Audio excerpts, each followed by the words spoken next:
శ్రీ మహాగణాధిపతయే నమః. శ్రీ గురుభ్యో నమః. అపార కరుణా సింధుం జ్ఞానదం శాంతరూపిణం శ్రీ చంద్రశేఖర గురుం ప్రణమామి ముదాన్వహం. దేవుని స్వరము ప్రథమ భాగము. విషయము వైదిక మార్గము తమిళము. ప్రవచించిన వారు శ్రీ కాంచి కామకోటి పరమాచార్య శ్రీ చంద్రశేఖరేంద్ర సరస్వతి మహాస్వాముల వారు. కరికాల చోళుడు వేయించిన ఒక శాసనం ఉన్నది. అది స్వచ్ఛమైన సంస్కృతంలో రాయించి పొందుపరచబడి ఉన్నది. ఇందులో కరికాలుడు తనను తాను అరికాలుడును అని చెప్పుకుంటాడు. అరి అంటే శత్రువు, అరికాలుడు గొప్ప నాయకుడు. తన శత్రువులకు అతడు యముడు అంటే మృత్యుదేవత వంటివాడు. అయితే అతడి శత్రువులు ఎవరు? వేదశాస్త్రాలను పద్ధతులను ఏమాత్రం పాటించని వారు అతడు శత్రువులు. వేదశాస్త్ర మార్గాలను పాటించే వారిని రక్షించాలి అనేది కరికాలుడి శాసనము. భద్రా కదిత వేదానాం శాస్త్ర మార్గానుసారిణాం తదేతు కరికాలస్య అరికాలస్య శాసనం. మన తమిళ రాజులు మనస్ఫూర్తిగా వైదిక మతాన్ని పోషించారనే వాస్తవానికి ఇది ఒక ఉదాహరణ. సంగమయుగంలో ఒక రాజు పేరు పల్యాగసాలై ముదుకుడమి పెరువళుది. వళుది అంటే పాండ్యరాజు. అనేక యాగశాలలు కలిగిన ముదుకుడిమి పాండ్యరాజు అని పేరు. ఆ తర్వాత కాలంలో కూడా ఎక్కడ చూసినా తమిళ రాజులు వేద పండితులకై పన్నులు లేకుండా భూములను దానం చేశారని శిలాశాసనాలు ఉన్నాయి. 4 వేదాల పోషణ కోసమే కానుకగా ఇవ్వబడిన చతుర్వేది మంగళం అనే పేరుతో పలు గ్రామాలు ఉన్నాయి. ఏదైనా విదేశం నుండి వచ్చిన వస్తువుకు మన ప్రాంతీయ భాషలో ఏ పేరు ఉండదు. ఉదాహరణకు రేడియో, టెలిఫోన్, బస్సు మొదలైన విదేశాల నుండి మన దేశానికి వచ్చిన వస్తువులకు మన భాషలో పేర్లు లేవు. వాటికి తమిళంలో పేర్లను పెట్టడం ప్రారంభించారు. కానీ అవి అంతగా అర్థం కాకుండా ఉంటాయి.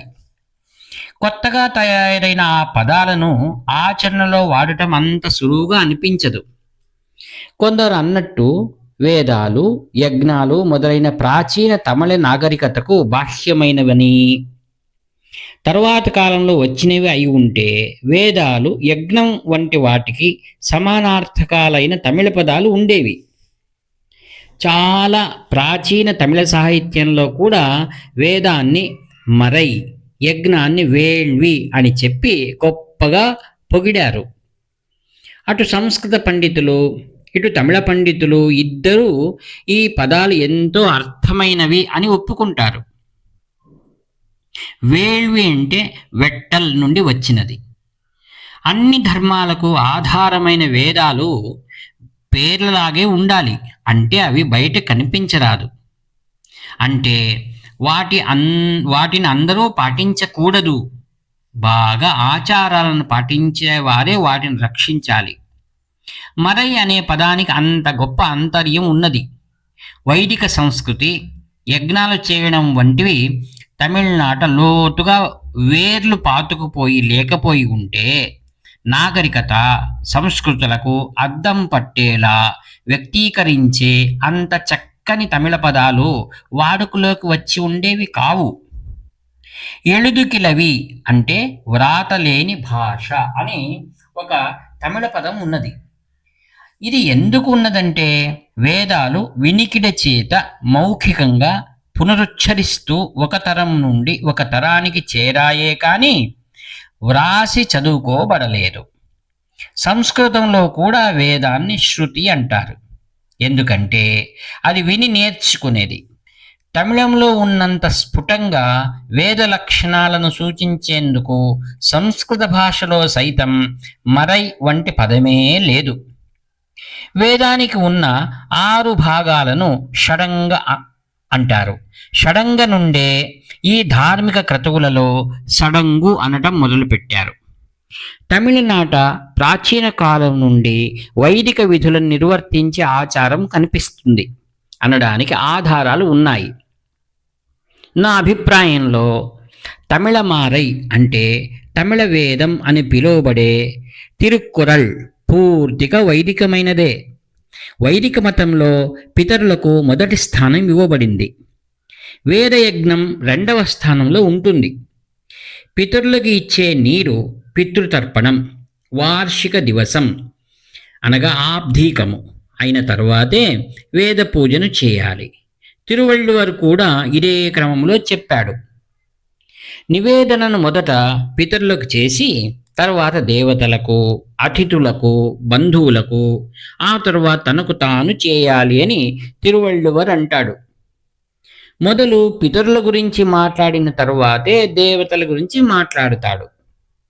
పితృదేవతలను అనగా పూర్వజులను ఆయన తెన్పులత్తార్ అనగా దక్షిణంలో ఉండేవారు అని అంటాడు. అంటే పితృదేవతలు లేదా పితరులు అనేవారు దక్షిణ దిశలో ఉంటారని సంప్రదాయకుల విశ్వాసం. విభాగాలను చేసి ఈ 5గురికి ఇవ్వటం అనేది మనం పాటించేదే.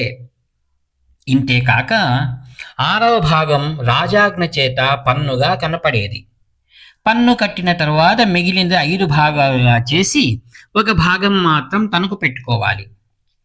పితరులకు నైవేద్యాన్ని అర్పించి ఒక భాగాన్ని వాడుకొని అన్నాన్ని ఇతరులకు పెట్టాలి.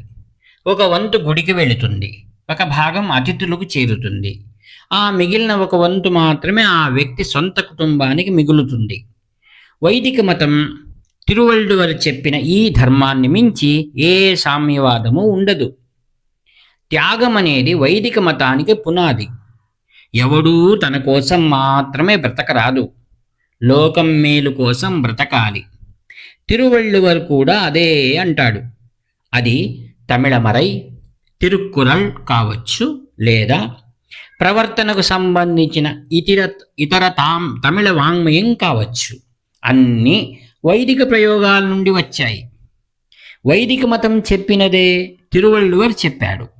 కవయిత్రి, భక్తురాలు, సాధ్వి అయిన ఔవయ్యార్ తన సూత్రాల ప్రారంభంలో ఒక్కరోజు కూడా వేదం చదవకుండా గడవరాదు, ఓదువర్ వళియల్ అని అంటుంది.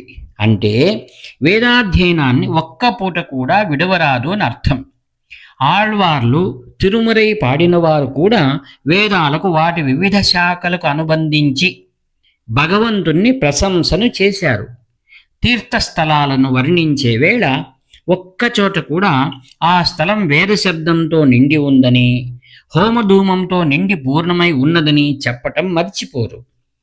తమిళనాడులో బ్రాహ్మణేతరులు వేద పాఠశాలను స్థాపించి నిర్వహించటంలో చేసిన కృషి చాలా గొప్పది.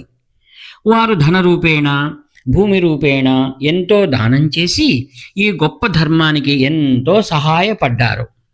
రాజకీయ కారణాల వల్ల నాస్తికుల దృష్టికోణాలు, వైదిక మార్గానికి విరుద్ధమైన అభిప్రాయాలు అంతటా తలెత్తుతున్నప్పటికీ నా అభిప్రాయంలో తమిళ ప్రజలు వారి అంతరాంతరాలలో ఇంకా ప్రాచీన శాస్త్ర పద్ధతుల పట్ల ప్రేమను, భక్తిని పోగొట్టుకోలేదు. నా నమ్మకం ఏమంటే బ్రాహ్మణులు కాస్త సంప్రదాయంగా అయ్యి తమ జీవన విధానానికి తిరిగి వచ్చి వారి ప్రేమకు పాత్రులై వేద సంరక్షణాన్ని ఇట్టే సాధించవచ్చు. హరి ఓం తత్సత్. బ్రహ్మార్పణమస్తు. వ్యాఖ్యాత మీ ప్రియతమ నేస్తము నివర్తి నాగభూషణ శర్మ. హర హర శంకర, జై జై శంకర. హర హర శంకర, జై జై శంకర. హర హర శంకర, జై జై శంకర. 7483229249